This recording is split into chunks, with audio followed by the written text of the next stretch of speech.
कई महत्वपूर्ण निर्णय लिए गए हैं। नगद उर्वरक विक्रय केंद्र जो 286 डबल लॉक के, विपणन समिति के 141, विपणन समिति के से संबंधित 121 जो केंद्र ऑलरेडी संचालित थे, उसमें 254 नगद नए उर्वरक विक्रय केंद्रों की स्वीकृति आज दी गई है। जिससे कि हम लोग हमेशा ये बातें आती थी कि लंबी लाइनें हैं, खाद खरीदने में किसानों को समय लग रहा है, परेशानी हो रही है। तो एक बहुत बड़ी राहत इसे मिलेगी। 254 नए केंद्र खोले जाएंगे और ख़ास तौर से जो डिफ़ॉल्टर किसान हैं जिनको कि नगद में खाद मिल जाए, इसके लिए इस प्रकार के सेंटर की आवश्यकता थी। तो ये एक निर्णय हुआ है। सतपुड़ा सारणी में सतपुड़ा ताप विद्युत गृह के 4 जो बहुत पुराने इकाइयाँ थी, 410 मेगावाट की 2 थी और 420 मेगावाट की 2, 830 मेगावाट टोटल जो है उसको डीकमीशन किया जाएगा। 410 थे वो 205 के 2 थे, 410 हो गए, और 210 के 2 थे जो 420 मेगावाट हो गए। तो इनको डीकमीशन करके और 660 मेगावाट जो क्रिटिकल थर्मल पावर प्लांट कहलाता है, सुपर क्रिटिकल, जो इफिशिएंसी के मामले में सबसे बेहतर पावर प्लांट होते हैं, तो इसको रिप्लेस करके और 660 मेगावाट का पावर प्लांट लगाने की अनुमति दी गई। ये भी थर्मल का ही होगा? थर्मल ही है। कोल लिंकेज ऑलरेडी है, तो ये जो पुराने 40 साल पुराने हैं जिनका PLF वगैरह बहुत कम हो जाता है, चलते चलते पुराने हो जाते हैं, सुपर क्रिटिकल में अलग से एलोकेशन की जरूरत नहीं पड़ेगी? ये अलग से एलोकेशन की जरूरत नहीं पड़ेगी? नहीं, कोल लिंकेज जो हमारा है उसी से ये पावर प्लांट लग जाएगा। मेडिकल कॉलेज में जो असिस्टेंट प्रोफेसरों की भर्ती की आयु सीमा 40 थी, उसको बढ़ा के 50 किया गया है, क्योंकि तेजी से मेडिकल कॉलेज खुल रहे हैं। और जो SR शिफ्ट करने की आयु सीमा है वो 45 है। SR शिफ्ट करने के बाद ही असिस्टेंट प्रोफेसर के लिए लोग अप्लाई कर पाते हैं, तो इसलिए 40 से 50 साल की आयु सीमा आज कैबिनेट ने बढ़ाई है, जिससे हमें असिस्टेंट प्रोफेसरों को मिलने की नियुक्ति में अब ज़्यादा आसानी हो जाएगी।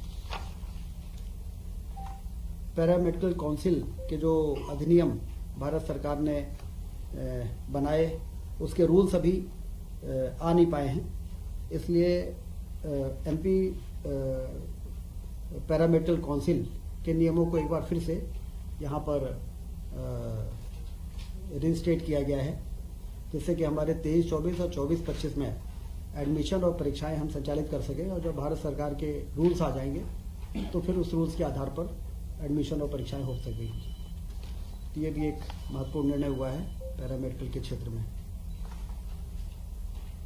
कोऑपरेटिव डिपार्टमेंट में जैसा कि आप सबको मालूम है कि पैक्स जो हमारी प्राथमिक सहकारी साख समितियां हैं, वो सारी की सारी कंप्यूटराइज हो चुकी हैं।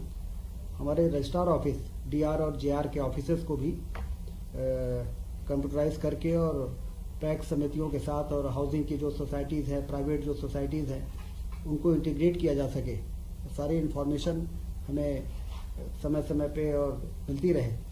इसके लिए strengthening of cooperative through IT interventions, जिसमें 3.5 करोड़ 68 लाख रुपए खर्च होंगे। 60% भारत सरकार इसमें पैसा दे रही है और 40% स्टेट गवर्नमेंट लगाएगी।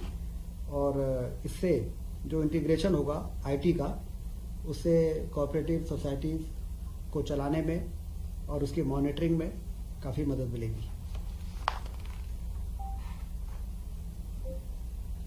मध्य प्रदेश सिविल सेवा में महिलाओं की नियुक्ति के लिए 33% का जो रिजर्वेशन था, उसको 35% किया गया है। बहुत ही महत्वपूर्ण निर्णय है महिला सशक्तिकरण की दिशा में कि अब मध्य प्रदेश में 35% रिजर्वेशन रहेगा नियुक्तियों में, सभी प्रकार की नियुक्तियाँ। MP गवर्नमेंट 33 से 35। सर ये जो एमपीपीएससी कंडक्ट करती है सिर्फ वो वाले या पीएससी और ईएसबी में जितनी भी नियुक्तियां होती हैं सारी। रीवा रीजनल इन्वेस्टर समिट बहुत सफल रही है। 4000 से अधिक प्रतिभागियों ने भाग लिया था और 31,000 करोड़ के निवेश के प्रस्ताव दिए गए हैं। 28,000 से अधिक लोगों को इसमें रोजगार मिल सकेगा। गोवर्धन पूजा का भव्य आयोजन पूरे प्रदेश में हुआ है और 2 नवंबर को सांस्कृतिक विरासत और धरोहरों को सहेजने की दिशा में एक महत्वपूर्ण कदम के रूप में देखा जा रहा है। लोगों में काफ़ी उत्साह था इस पर। गोवर्धन पूजा में जिस प्रकार से सरकार ने आगे बढ़ के लोगों के परंपरागत इस पर्व को में शासन ने जिस प्रकार से सहभागिता की है, उससे लोगों में बहुत उत्साह रहा और गौ संरक्षण गौ संवर्धन की दिशा में भी काफ़ी इसको ताकत मिली है। 29 अक्टूबर को माननीय प्रधानमंत्री जी द्वारा virtually Neemuch Mandsaur Seoni medical college के उद्घाटन किए गए, जैसा आप सबको जानकारी है। ग्वालियर में मानसिक आरोग्यशाला, मंदसौर में कल्याण विभाग, राजस्व विभाग, स्कूल शिक्षा विभाग एवं वन विभागों के द्वारा पीएससी से भरे जाने वाले पदों की जानकारी की भी मुख्यमंत्री जी ने जानकारी मांगी है, क्योंकि बड़ी संख्या में पीएससी से कई विभागों में भर्तियों का प्रक्रिया चल रही है। 7 दिसंबर को नर्मदापुरम में रीजनल इन्वेस्टर समिट होने जा रही है। 7 दिसंबर को नर्मदापुरम संभाग के सभी जिलों के लोगों को निर्देश जारी हुए हैं। 12 नवंबर को कालिदास सम्मान समारोह उज्जैन में माननीय उपराष्ट्रपति जी के मुख्य आतिथ्य में होगा। इस कार्यक्रम को भव्य रूप से आयोजित करने के निर्देश दिए गए हैं। कुल मिला के आज मध्य प्रदेश की कैबिनेट ने, जैसा कि आपने देखा कि चाहे वो स्वास्थ्य विभाग हो, चाहे वो सहकारिता विभाग हो, चाहे वो अन्य विभाग हो, महत्वपूर्ण निर्णय आज लिए हैं और मध्य प्रदेश तेजी के साथ अपने उन लक्ष्यों को प्राप्त करने के लिए आगे बढ़ रहा है, जिन लक्ष्यों को प्राप्त करके हम प्रदेश की आर्थिक स्थिति को भी मजबूत करना चाहते हैं और हिंदुस्तान में एक अग्रणी राज्य के रूप में स्थापित होना चाहते हैं। ठीक है, नमस्कार।